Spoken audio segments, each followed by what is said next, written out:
Bem-vindos aos vídeos sobre heurísticas, enviesamentos cognitivos e falácias. Eu sou o José Jorge. Este vídeo aborda os protestos, as insurreições, as manifestações e as revoltas populares. Vamos então começar. Parte do nosso mundo nasceu com a Revolução Francesa. A democracia nas ruas e a ascensão do poder popular. Os protestos, as revoltas populares, as insurreições, as manifestações foram uma criação dos românticos. Os românticos foram uma geração de artistas cuja arte foi criada durante um século de sublevações e mudanças. 1848 foi um ano especialmente tumultuoso. O romantismo nasceu para causar problemas. O que muitos românticos queriam era mudar o mundo, através de uma revolução, se necessário. As manifestações são uma das maiores invenções dos românticos.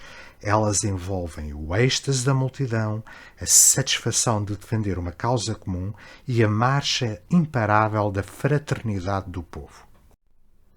Os românticos transformaram o conformismo das peregrinações e das procissões religiosas numa nova religião de protesto, de agitação e de insurreição, em que todos podem sair à rua para lutar pela liberdade, igualdade e a justiça.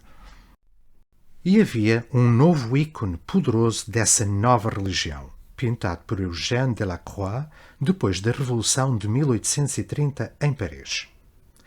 A liberdade guiando o povo captura a investida física e moral de uma multidão revolucionária, o sentimento de indignação justificada e a sensação de estar submergido numa insurreição popular.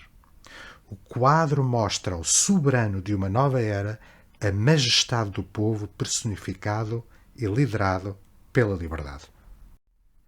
O elenco é tremendo. Um estudante do Politécnico, um homem do povo, um burguês de cartola e Gavroche, o garoto de rua dos miseráveis de Victor Hugo. Apesar das diferenças, todos se unem por uma causa comum. Na parte inferior do quadro, figuras representam o martírio e a devoção à liberdade, como se fosse a Nossa Senhora, sugerindo que o romantismo rejeita a racionalidade do iluminismo. Nenhuma outra imagem de revolta popular se tornou tão famosa. Esta iconografia é tão poderosa que foi adotada por causas muito diversas. Por exemplo, a mesma iconografia foi adotada pelos coletes amarelos, mas foi considerada tão incendiária que as autoridades francesas ordenaram apagá-la. Também o maio de 68 estava impregnado das mesmas paixões românticas e da mesma iconografia. Um dos slogans mais poderosos do maio de 68 foi a imaginação ao poder. A ideia que é possível refazer o mundo através do poder da criatividade e da emoção apaixonada é tipicamente romântica. Mas para uma insurreição ou uma revolta popular ser bem-sucedida, não basta acreditar que é possível refazer o mundo através da emoção apaixonada. Há um lado mais prático. É necessário reunir um número suficiente de pessoas nas ruas. Ficaram famosos os protestos na Praça Vermelha em Moscovo em 1968, após as tropas soviéticas invadirem a Checoslováquia e esmagarem a Primavera de Praga. Apareceram 8 pessoas e 7 foram imediatamente espancadas e presas pelos agentes do KGB. Durante muitos anos, a teoria dos jogos perguntou como é que os potenciais manifestantes decidem sair à rua. Como é que se coordenam no tempo e no lugar para iniciar tumultos, manifestações e insurreições? Na abordagem convencional, os jogadores jogam um jogo de coordenação. Se poucos saem à rua, tipicamente as autoridades controlam rapidamente a situação e, porventura, conduzem os insurretos à prisão. Se muitos manifestantes saírem à rua, as autoridades têm dificuldades em controlar a manifestação e esta tem maior visibilidade. A questão que a teoria dos jogos coloca é: como é que os potenciais manifestantes tomam a decisão de sair à rua sem saber se os outros vão sair? Podemos representar este jogo simplificadamente com 2 jogadores. Os dois jogadores estão nas suas casas e têm de decidir se vão sair de casa para protestar contra uma medida política injusta, correndo o risco de enfrentar repressão policial. Se ambos saírem à rua, a manifestação tem um grande impacto mediático e demonstra o descontentamento geral. O governo vê-se obrigado a retirar a medida. Se apenas um deles sair à rua, será facilmente maniatado pelas forças de segurança e provavelmente terminará a noite na cadeia.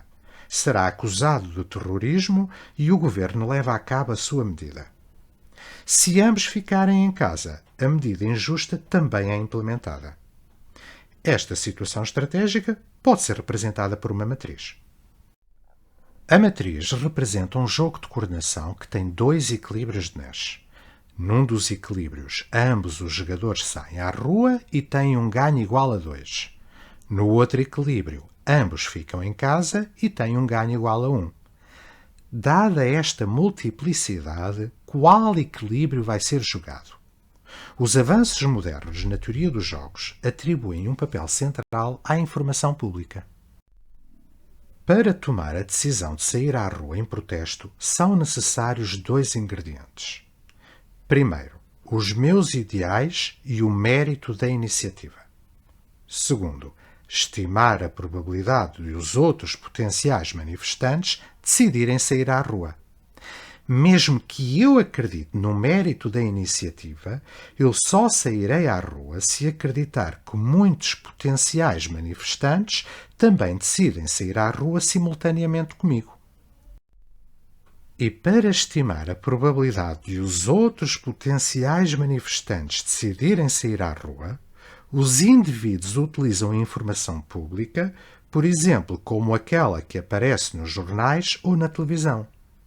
A importância da informação nos jornais e na TV não é apenas que o indivíduo recebe informação, mas também que ele sabe que os outros indivíduos também receberam a mesma informação.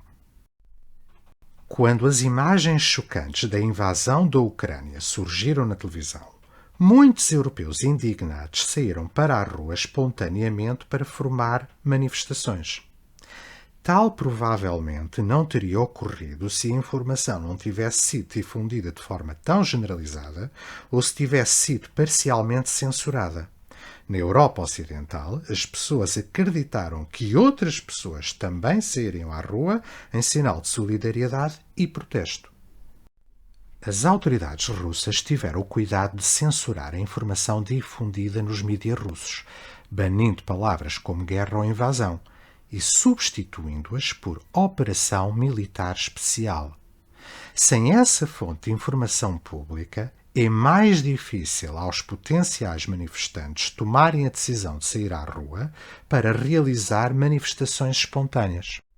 A coordenação das massas tem muita importância nos mercados financeiros, em que a informação pública tem uma influência definitiva no comportamento dos mercados. O Prémio Nobel Robert Shiller referiu que as bolhas especulativas começaram quando os jornais começaram a ter maior difusão, com o advento da imprensa. Um exemplo é a mania das tulipas na Holanda do século XVII. Um exemplo clássico de um jogo de coordenação é a corrida aos bancos. Tipicamente, uma corrida a um banco começa por uma má notícia, mas nem todas as más notícias provocam uma corrida a um banco. É preciso um certo grau de coordenação entre os depositantes para as más notícias provocarem problemas sérios a um banco, tal como acontece no filme Mary Poppins. Hoje, as redes sociais permitem uma coordenação direta das massas, facilitando a sua capacidade para levar a cabo protestos desde o Cairo a Hong Kong. No caso dos mercados financeiros, a ação concertada de pequenos investidores dispersos conduziu a uma valorização inesperada das ações da empresa GameStop. A coordenação dos investidores foi feita através da rede social Reddit. E assim terminamos este vídeo. Espero que tenham gostado.